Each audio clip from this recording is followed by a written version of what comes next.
Critical minerals రంగంలో China పైన ఆధారపడకుండా ఉండేందుకు భారత్ తన వంతు ప్రయత్నాలు చేస్తోంది. సురక్షితమైన సరఫరా వ్యవస్థల కోసం ప్రయత్నిస్తోంది. అమెరికా, యూరప్, జపాన్లు కూడా ఇప్పుడు ఇదే దారిలో పెడుతున్నాయి. క్రిటికల్ మినరల్స్ అనేవి 21వ శతాబ్దపు ఆయిల్ గా చెబుతున్నారు. స్వచ్ఛ ఇంధనం దిశగా అడుగులు వేస్తున్న దేశాలకు ఇవి కీలకంగా మారాయి. ఇందులో దాదాపు 17 రకాల ఖనిజాలు ఉంటాయి. విద్యుత్ వాహనాలు, విండ్ టర్బైన్లు, స్మార్ట్ ఫోన్లు, రక్షణ వ్యవస్థలో వీటి వినియోగం ఎక్కువగా ఉంటుంది. ఎకానమీ శక్తివంతంగా మారటానికి, సుస్థిరత్వాన్ని సాధించడానికి ఇవి దోహదం చేస్తాయి. దాదాపు 6% రేర్ ఎర్త్ నిల్వలకు భారత్ కేంద్రంగా ఉంది. ప్రస్తుతం సమర్థవంతమైన ప్రత్యామ్నాయంగా కనిపిస్తోంది.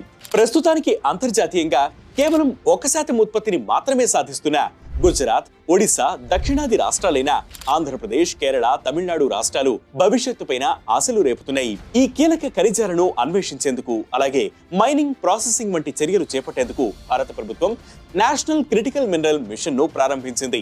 స్థానికంగా తయారీని వేగవంతం చేసేందుకు 7,350 కోట్ల స్కీమ్ ప్రారంభించింది. ఇటీవల అమెరికా ఎగుమతుల నియంత్రణ జాబితా నుంచి ఇండియన్ రేర్ ఎర్త్స్ లిమిటెడ్ ని తొలగించారు. దీనివల్ల ఇంటర్నేషనల్ కొలాబరేషన్ కు మార్గం సుగమమైంది. ఈ సంస్థ విశాఖపట్నంలో కేంద్రాన్ని ఏర్పాటు చేస్తోంది. ఇది సమేరియం, కోబాల్ట్ మ్యాగ్నెట్లను స్థానికంగా తయారు చేస్తుంది.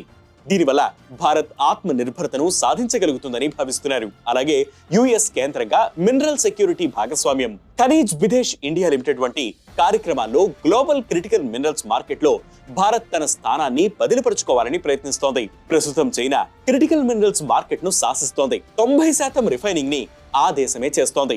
మొత్తం అన్ని దేశాలు ఎంత ఉత్పత్తి చేస్తున్నాయో అంతకంటే ఎక్కువగా ఆ దేశం ఉత్పత్తి చేస్తోందంటే పరిస్థితిని అర్థం చేసుకోవచ్చు. ఈ రంగంలో రెండో స్థానంలో ఉన్న అమెరికా 45,000 టన్నులు, మయన్మార్ 31,000 టన్నులు, ఆస్ట్రేలియా, నైజీరియాలు ఒక్కొక్కటి 13,000 టన్నులు, భారత్ 2,000 టన్నులు ఉత్పత్తి చేస్తుంటే ఒక్క చైనా 2,70,000 టన్నులను ఉత్పత్తి చేస్తోంది. ఇక రష్యా 2,500 టన్నులు, మడగాస్కర్ 2,000 టన్నులు, మలేషియా 310 టన్నులు, వియత్నాం 300 టన్నుల ఉత్పత్తి చేస్తున్నాయి. భారత్ కొత్తగా ప్రవేశపెట్టిన ఉత్పత్తి ఆధారిత ప్రోత్సాహకాల పథకాలు, విస్తృతంగా సాగుతున్న అన్వేషణలు, పరిశోధనలు, ప్రాసెసింగ్ వంటి చర్యలు ఈ సమీకరణాలను మారుస్తుందని అంచనా వేస్తున్నారు. ప్రస్తుతం మినరల్స్ కోసం భారత్ దక్షిణ అమెరికా, ఆఫ్రికా వైపు చూస్తోంది. సాంకేతికత బదిలీ చేయడంలో చైనా సృష్టిస్తున్న అవాంతరాలు భారత్ కు సవాలుగా నిలిచాయి. జపాన్, జర్మనీ దేశాల దగ్గర మిషనరీ ఉన్న అధిక ధరలు ఇబ్బంది పెడుతున్నాయి. 2030 నాటికి చైనా భాగస్వామ్యం 69 నుంచి 51%, మైనింగ్ 90 నుంచి 76% పడిపోతుందని ఇంటర్నేషనల్ ఎనర్జీ ఏజెన్సీ వంటి సంస్థలు అంచనా వేస్తున్నాయి. 2040 నాటికి డిమాండ్ ఇప్పటితో పోలిస్తే 300 నుంచి 700% పెరుగుతుంది. మేక్ ఇన్ ఇండియా చొరవతో భారత్ నాయకత్వ పాత్ర పోషించగలుగుతుందని అంచనా వేస్తున్నారు. ప్రపంచంలో కీలక సరఫరాదారుగా ఎదగడానికి అమెరికా కూడా తన వంతు పాత్ర పోషిస్తోంది. గత వారం ఆస్ట్రేలియాతో ఒక ఒప్పందం కుదుర్చుకుంది. ఒక ఏడాదిలో బోలెడని ఖనిజాలు అందుబాటులోకి వస్తాయని, అవి ఏం చేసుకోవాలో తెలియదని ట్రంప్ తన సహజ శైలిలో వ్యాఖ్యానించారు. అలాగే తన సరఫరా వ్యవస్థలను వికేంద్రీకరించడానికి థాయిలాండ్, మలేషియాలతో ఒప్పందం కుదుర్చుకున్నారు. ఇప్పటి వరకు ఇదంతా చైనా ఆధారంగా సాగుతోంది. ఆస్ట్రేలియా కూడా ఈ రంగంలో భారీ పెట్టుబడులు పెడుతోంది. ప్రపంచానికి దీర్ఘకాలం సరఫరాదారుగా నిలవాలని చూస్తోంది.